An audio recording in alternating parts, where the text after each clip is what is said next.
Okay, so the next thing I promised I'd show you how to do is to cut the slots, or at least show you how I go about cutting the slots in the tenons to accept the wedges. Now, this process is a simple one. I use the bandsaw. You can cut the slots, of course, in the table saw as well. You can even cut them by hand. What I'm doing first here is I'm attaching an auxiliary fence to the bandsaw fence, the one that came with the machine, so that I can slide the blade guard down very low. I don't want anything to interfere with that. But as you know, if you're familiar with a bandsaw, what you want is to have the absolute minimum amount of space between the guards for the blade and the workpiece. So what I'm going to do as I speak to you here is I'm going to lower this to about that height. That should pretty much ensure that the blade will make a nice, true and straight cut. Now, so what I've done so far is simply to attach the bandsaw fence to the auxiliary fence, rather, to the bandsaw fence. And what I'm going to do next is I'm going to line up the slot with the blade. And if you look carefully, you'll see that the slot itself is almost 1/8 of an inch wide, or 1/8 of an inch thick, if you want to think of it in those terms. And in order to get a true and consistent size in each slot, I'm going to be using this little spacer that I created out of a piece of scrap. What I'll do is first put the, whoops, there's a problem. I have to raise that blade guard because the spacer is going to interfere. So let me raise this up again. There we go. Let's see if that'll pass under there. Yeah, that's really what I'm looking for. I want that spacer in there so that when I make my first cut, after adjusting the fence, from your perspective, the left-hand side of the slot is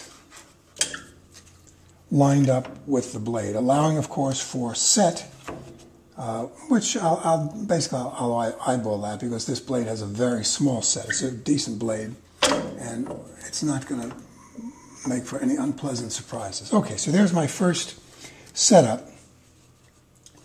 What I'll do is I'll pass this through, cut the slot not quite to the full depth of the tenon. You can see I've put masking tape here just so to make the lines easier for you to see. Also, frankly, I'm going to be putting a coat of shellac on this piece very soon, and I wanted to protect, that's why you see the blue tape here also. I wanted to protect the tenons from any errant shellac. So the first thing I'll do is insert the piece, make my first cut, then remove this spacer that I showed you, and then push this against the fence proper. And having made those two cuts, I'll wind up with a slot that, with any luck at all, I say that with a smile, I've tried this, it should work. The slot will be exactly the thickness that I want. Now again, everything is adjusted. I'm going to turn on my machine and carefully make that first cut.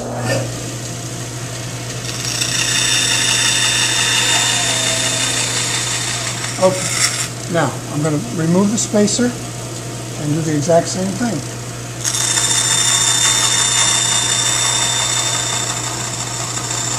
Okay. Now there is my first slot. You can see it's nice and even.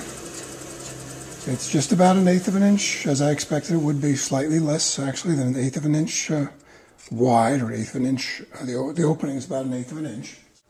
The masking tape is obscuring things a bit here, so let's get rid of that. Okay, so you have a slot cut on that side. Now, notice this is an offset tenon. There's less space here than there is here, so I'm doing the second slot. I'm going to have to readjust this bandsaw fence, so I'll be back with you after I've done that. Okay, I've got this set up now. I'm going to take my next cut, or start my next slot, I should say, with the first cut with the spacer in place. Here we go.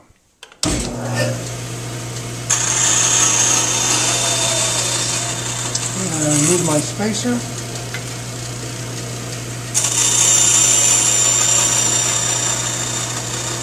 there's my second cut. Now here again, we have just a slight sliver of wood remaining between, which I can easily break off and snap out. Okay, and there you have your second slot. As you can see, each slot is the same thickness. Again, the masking tape is obscuring things just a shade, but that's okay.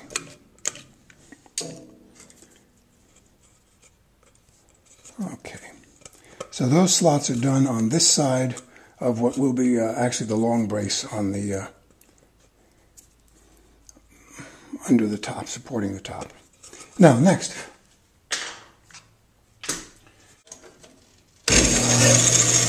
First cut with the spacer. Second cut without the spacer. Okay, that's one.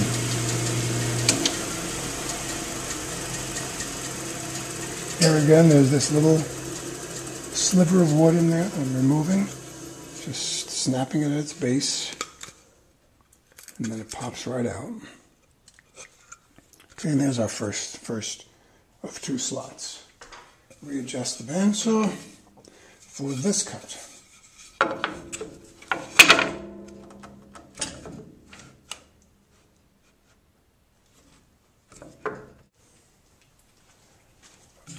And here's my fourth cut with the spacer in place. My first cut will come, then my second, without.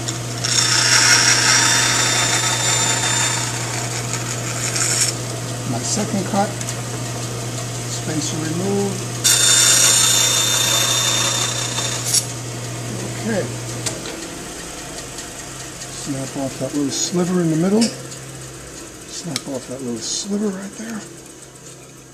Both sides.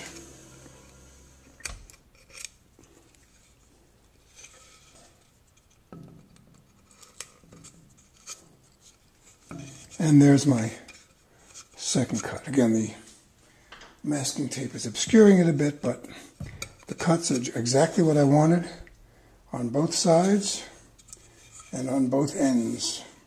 These spaces will of course accept the wedge, as I mentioned previously. Now the next piece I'm going to do essentially the same thing. There will be 6 slots cut in the shelf tenons.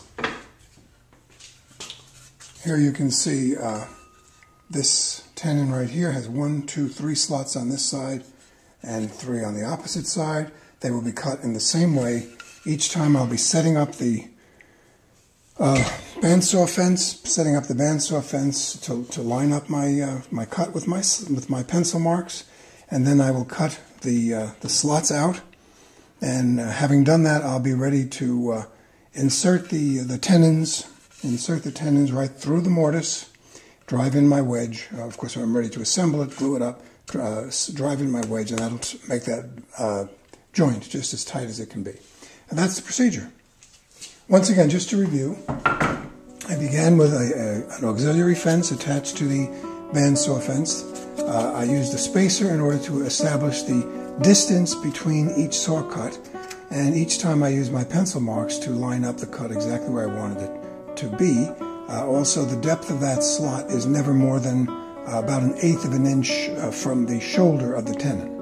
And having done that, that pretty much explains the process of cutting the slots in the tenons for the wedged tenon joint. Thanks a lot.